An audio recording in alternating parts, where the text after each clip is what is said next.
One afternoon, when I was around 5 years old, my gran left me at home for a few hours to go run errands.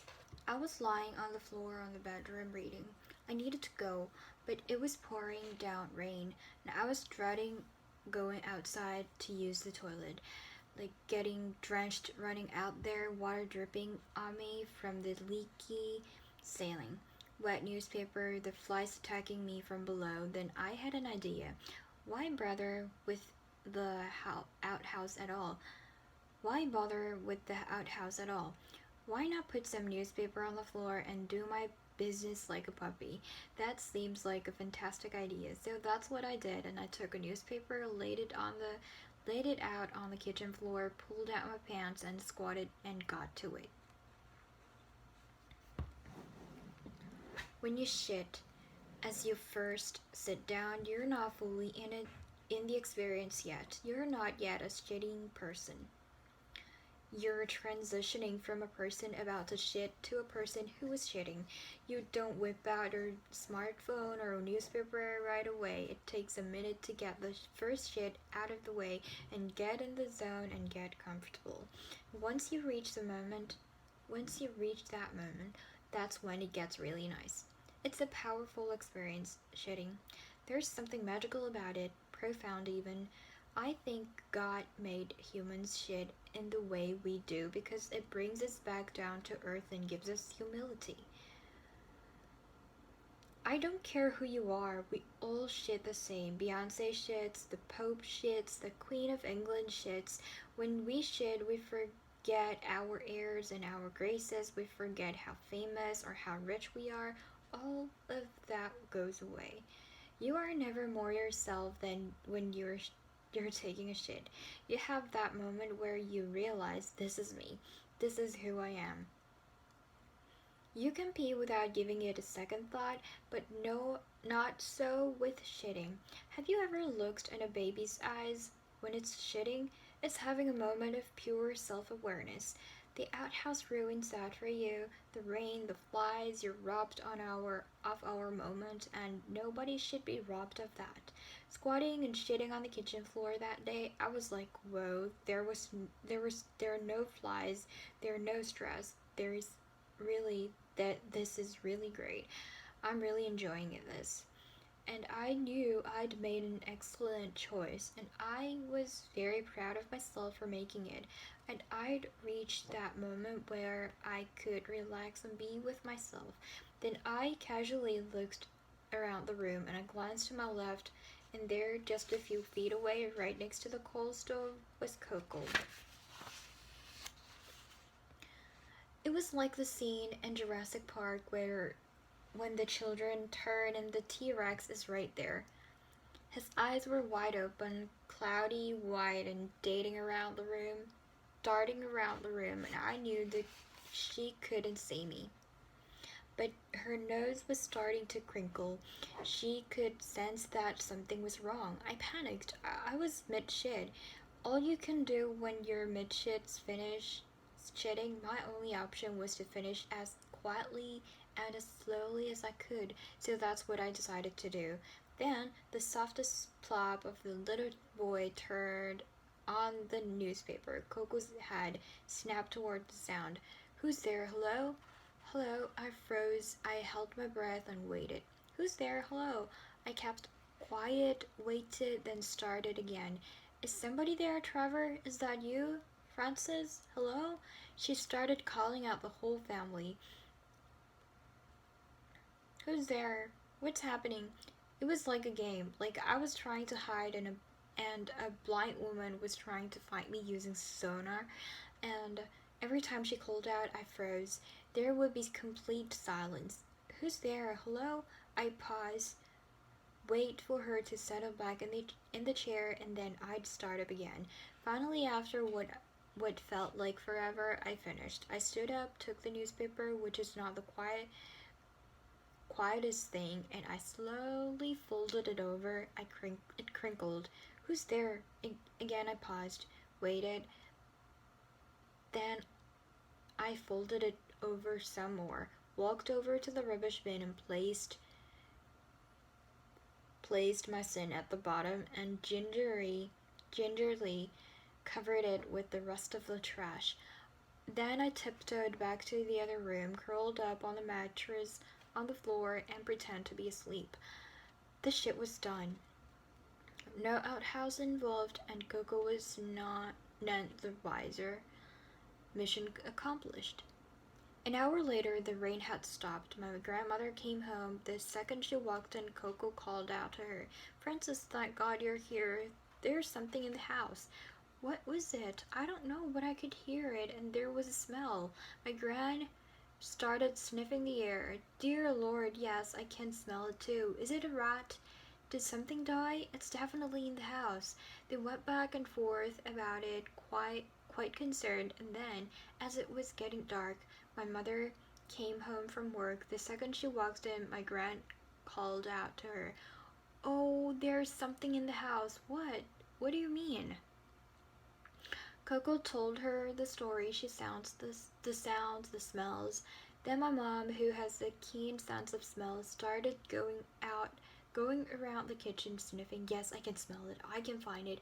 I can find it. She went to the rubbish bin. It's in here. She lifted out the rubbish, pulled out the folded newspaper underneath, and opened it up, and there was my little turd. She showed it to Gran. Look, what? How did it get there? Coco, still blind, still stuck in her chair, was dying to know what was happening. What's going on? She cried. What's going on? Did you find it? It's shit. Mom said, there's shit in the bottom of this dustbin. But how? Coco said, there was no one here. Are you sure there was no one here? Yes, I called out to everyone. Nobody came. My mother gasped. We've been bewitched. It's a demon. For my mother, this was the logical conclusion, because that's how witchcraft works. If someone has put a curse on you or your home, there is always the talisman or a totem, a tuft of hair, or the head of a cat, the physical manifestation of the spiritual thing, proof of the demon's presence. Once my mom found the turd, all hell broke loose. This was serious. They had evidence. She came into the bedroom. Trevor, wake up. What? I said, playing dumb. What's going on? Come, there's a demon in the house. She took my hand and dragged me out of the bed, and it was all hands on deck. Time of action. The first thing we had to do was go outside and burn the shit. That's what you do with a witchcraft. The only way to destroy it is to burn the physical thing. We went out to the yard, and my mom put the newspaper with my little turd on the driveway, lit a match, and set it on fire. Then my mom and my gran stood around and burning shit, praying and singing songs of praise. The commotion didn't stop there, because when there's a demon around, the whole community has to join together and drive it out. And if you're not part of the prayer, the demon might leave our house and go to your house and curse you. So we needed everyone. The alarm was raised. The call went out. My tiny old gran was out the gate, going up and down the block, calling to all the other old grannies for the emergency prayer meeting. Come, we've been bewitched. I stood there, my shit burning in the driveway, my poor aged grandmother tottering up and down the street in panic. I didn't know what to do. I knew there was no demon, but there was no way I could come clean. My hiding I would have to endure. Good Lord, honesty was never the best policy when it came to a hiding. I kept quiet. Moments later, the grannies came streaming in their Bibles through the gate and up the driveway, a dozen or more at least. Everyone went outside. The house was packed. This was by far the biggest prayer meeting we'd ever had. The biggest thing that had ever happened in the history of our home, period.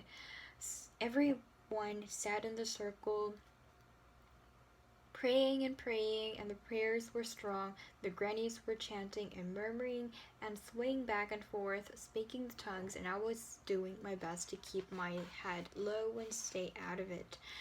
Then my grandmother reached back and grabbed me, pulled me to the middle of the circle, and then looked into my eye. Trevor, pray. Yes, my mother said, help us, pray. Trevor, pray to God to kill the demon. I was terrified. I believed in the power of prayer. I knew that my prayers worked. So if I prayed to God to kill the thing that left the shit, and the thing that left the shit was me, then God was going to kill me. I froze. I didn't know what to do, but all the grannies were looking at me, wanting me to pray, so I prayed, stumbling through as best I could. Dear Lord, please protect us. From whoever did this, but we don't know what happened exactly, and maybe it was a big misunderstanding. And maybe we shouldn't be quick to judge when we don't know the whole story. And of course, you know best, Heavenly Father, but maybe this time it wasn't actually a demon, because who can say for certain? So maybe cut whoever it was a break. And it was not my best performance. Eventually, I wrapped it up and sat back down. The prayer continued, and it went on for some time. Pray, sing, pray, sing, pray, sing. Sing, sing, sing, pray, pray, pray. Then everyone finally felt that the demon was gone and life could continue, and we had the big amen, and everyone said goodnight and went home. That night I felt terrible. Before bed, I quietly prayed, God, I'm so sorry for all of this. I know this was not cool, because I knew God answers your prayers. God is your Father. He's the man who's there for you, the man who takes care of you. When you pray, he stops and he takes his time and listens. And he listens. And I had subjected him to 2 hours of old grannies praying, when I knew that with all the pain and suffering in the world, he had more important things to deal with than my shit.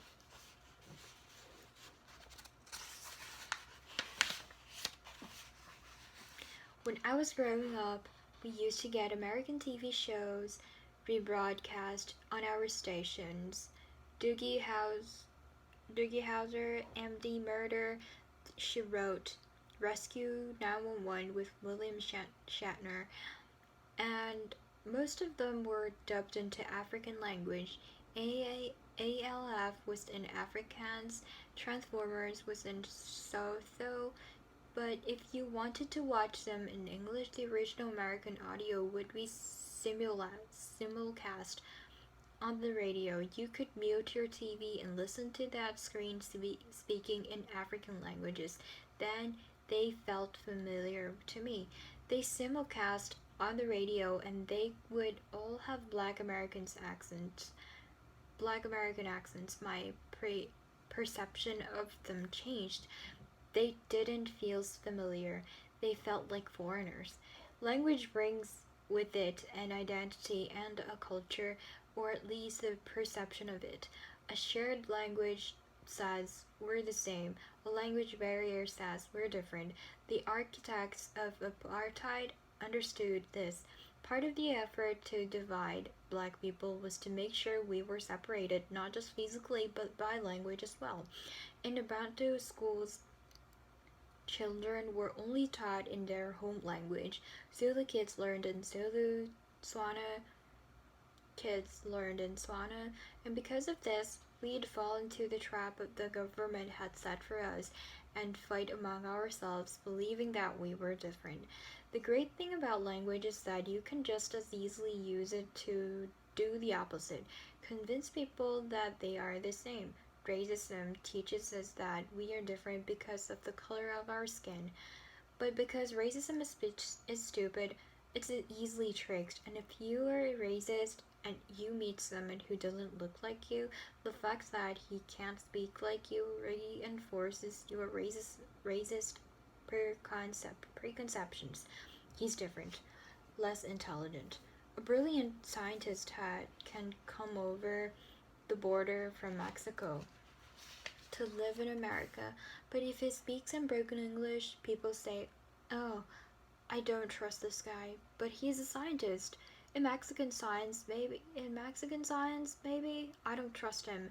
However, if the person who doesn't like you, who doesn't look like you, speaks like you, your brain short circuits your racism program has none of those instructions in the code. Wait, your mind says.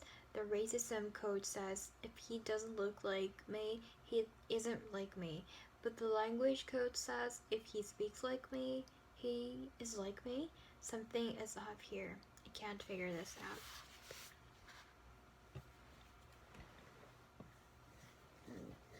One afternoon, I was playing with my cousins.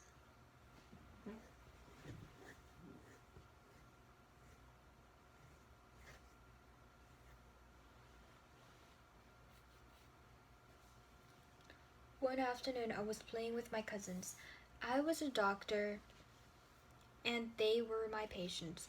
I was operating on my cousin's ear with a set of matches when I accidentally perforated at her eardrum. All hell broke loose. My grandmother come running in from the kitchen. What's happening? There was blood coming out of my cousin's head. We were all crying. My grandmother patched up Blawa's ear and made sure to stop the bleeding. But we kept crying because clearly we'd done something we were not supposed to do, and we knew we were going to be punished. My grandmother finished up with Blawa's ear and whipped out a belt, and she beat the shit out of her. Then she beat the shit out of her too. She didn't touch me.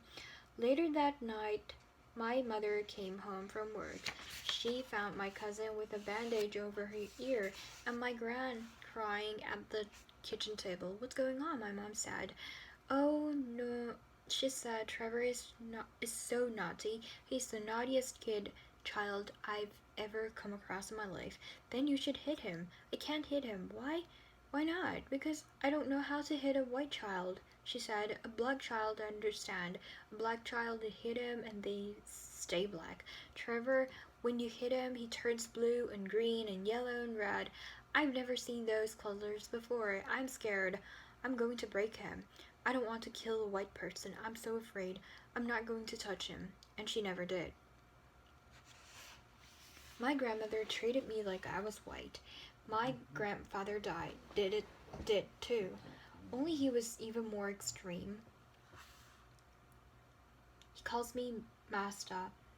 In the car, he insisted on driving me as if he were my chauffeur.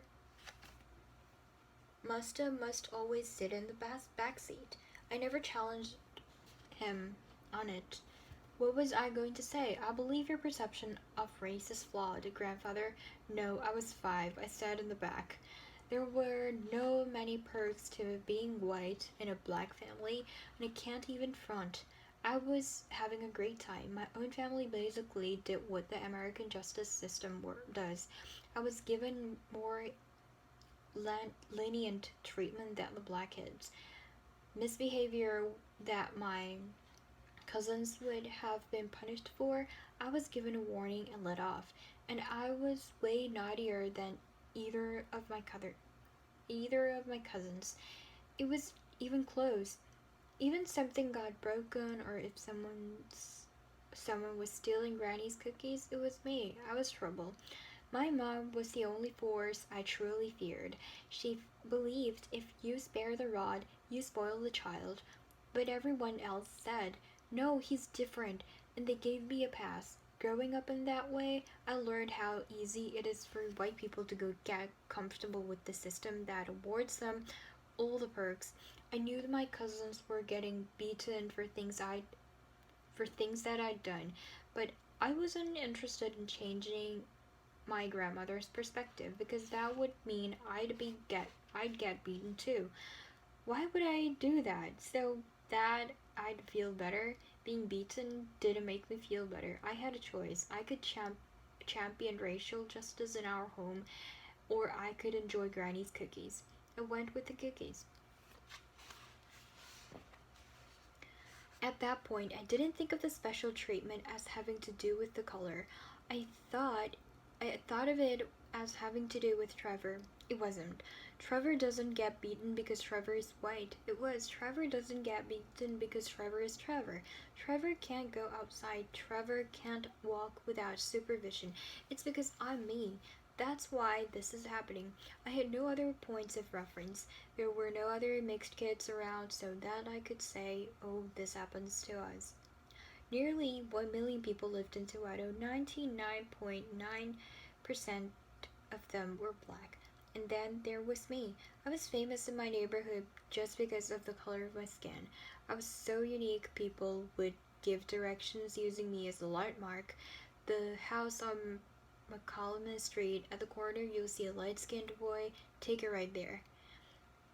Whenever the kids in the street saw me, they'd yell, "The white man!" Some of them would run away. Others would call out their parents to come look. Others would run up and try to touch me to see if I was real. It was pandemonium. What I didn't understand at that time was that the other kids genuinely had no clue what a white person was. Black kids in the township didn't leave the township. Few people had televisions. They'd seen the white police roll through, but they'd never dealt with the white person face to face ever. I'd go to funerals and I'd walk in and bereaved would look up and see me and they'd stop crying. They'd start whispering. Then they'd wave and say, "Oh," like they were more shocked by me walking in than the death of their loved ones. I think people felt like the dead person was more important because a white person had come to the funeral. After a funeral, the mourners all go to the house of the surviving family to eat. 100 people might show up, and you've got to feed them. Usually you get a cow and slaughter it, and your neighbors come over and help you cook. Neighbors and acquaintances eat outside in the yard, and in the street the family eats indoors. Every funeral I ever went to, I ate indoors. It didn't matter if we knew the deceased or not. The family would see me and invite me in. They'd say, "You can't let the white child stand outside. Bring him in here." As a kid, I understood that people were different colors, but in my head, white and black and brown were like types of chocolate. Dad was the white chocolate, Mom was the dark chocolate, and I was the milk chocolate, but we were all just chocolate. I didn't know any of it had anything to do with race. I didn't know what race was. My mother never referred to my dad as white or to me as mixed, so when the other kids in Soweto called me white, even though I was light brown, I just thought that they had their colors mixed up, like they hadn't learned them properly. Ah, yes, my friend, you've confused aqua with turquoise. Turquoise. I can see how you made that mistake. You're not the first. I soon learned that the quickest way to bridge the race gap was through language. Soweto was a melting pot. Families from different tribes and homelands. Most kids in the townships spoke with only their home language, but I learned several languages because I grew up in a house where there was no option but to learn them. My mom made sure English was the first language I spoke. If you're black in South Africa, speaking English is one thing that give you a leg up. English is the language of money. English comprehension is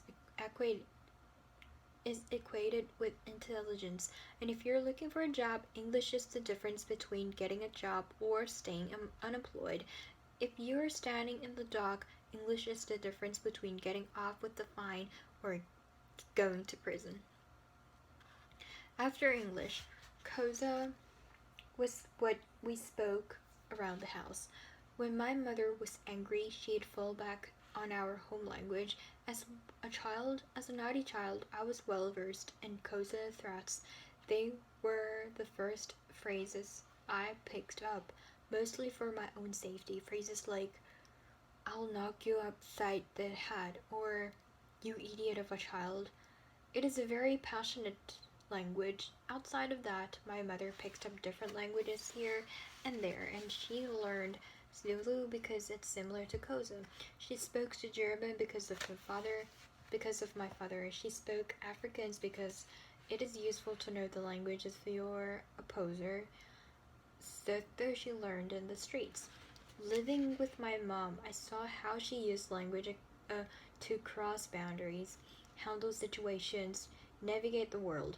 We were in a shop once, and the shopkeeper, right in front of us, turned to the security guard and said, in Afrikaans, follow these blacks in case they steal something.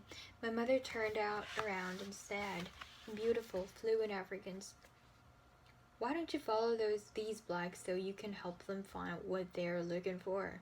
He said, apologizing in Afrikaans then. And this was the funny thing, and he didn't apologize for being racist. He merely apologized for aiming as racist as us. Oh, I'm so sorry, he said. I thought you were like the other blacks. I know how you love to steal. How we love to steal. I learned to use language like my mother did. I would simulcast, give you the program in your own tongue. I'd get suspicious looks from people just walking down the street. Where are you from? They'd ask. I'd reply in whatever language they'd addressed me in, and using the same accent that they used. There would be a brief moment for confusion, and then the suspicious look would disappear. Oh, okay, I thought you were a stranger. We're good then. It became a tool that served me my whole life. One day, as a young man, I was walking down the street, and a group of Zulu guys was walking behind me, closing in on me, and I could hear them talking to one another and about how they were going to mug me. Let's get this white guy. You go get his left, and I'll come up behind him. I didn't know what to do. I couldn't run, so I just spun around and real quick and said, You guys, why don't we just mug someone together? I'm ready. Let's do it. They looked shocked for a moment and then they started laughing. Oh, sorry, dude. We thought you were something else. We weren't trying to take anything from you. We were trying to steal from white people. Have a good day, man. They were ready to do me violent harm until they felt we were part of the same tribe, and then we were cool. That, and so many other smaller incidents in my life, made me realize that language, even more than colors, defines who you are to people. I became a chameleon. My color didn't change, but I could change your perception of my color. If you spoke to me in Zulu, I reply you in Zulu. If you spoke to me in Swana, I replied to you in Swana. Maybe I didn't look like you, but if I spoke like you, I was you.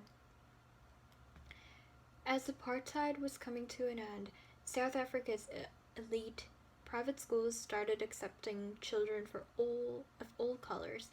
My mother's company offered bursaries, scholarships for underprivileged families, and she managed to get me into Maryvale College, an expensive private Catholic school. Classes taught me nuns. Mass on Fridays, the whole bit. I started preschool. Then when I was 3. Primary school when I was 5.